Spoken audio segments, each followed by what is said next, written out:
C'est pour moi un grand honneur de parler devant des gens jeunes et de parler de Napoléon. Allez voir, avoir leur attention, avoir les questions ensuite qu'ils ont posées, on comprend que l'histoire continue à fasciner les jeunes et que le personnage de Napoléon, notamment par toutes ses ambiguïtés, par la richesse de son épopée, continue à intéresser au-delà des films, au-delà des romans, au-delà des bandes dessinées même.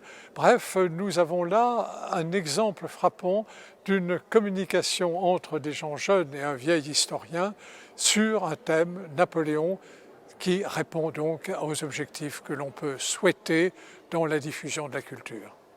Je souhaite leur adresser à ces jeunes qui sont venus nous entendre, je souhaite leur adresser un message qui est celui de l'historien.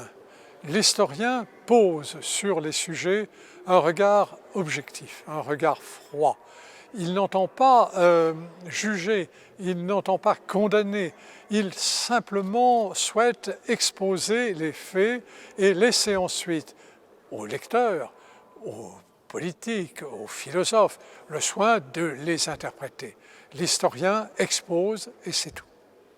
Napoléon a eu le souci de l'éducation puisque c'est lui qui crée les lycées, qui remplace les écoles centrales avec leur discipline. C'est lui qui crée le baccalauréat, l'examen qui permet ensuite de passer dans les facultés qui sont elles-mêmes réorganisées. Et donc on voit que l'éducation chez Napoléon prime, avec toutefois une réserve. Assez curieusement, mais on n'en sera pas surpris pour l'époque, les filles sont exclues des facultés. Les filles ne passent pas le baccalauréat. Là, c'est évidemment la faiblesse du régime.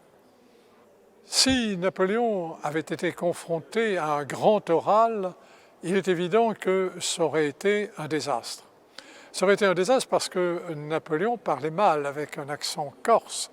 Et donc, en plus, il était très brouillon, il dictait plusieurs sujets à la fois. Donc, je ne sais pas ce que ça aurait donné au grand oral. Je pense qu'il aurait eu une très mauvaise note. Les polémiques font l'histoire, car c'est à partir de ces polémiques que l'on bâtit un récit. Et un récit qui se veut objectif en prenant à partie entre chacune de ces polémiques.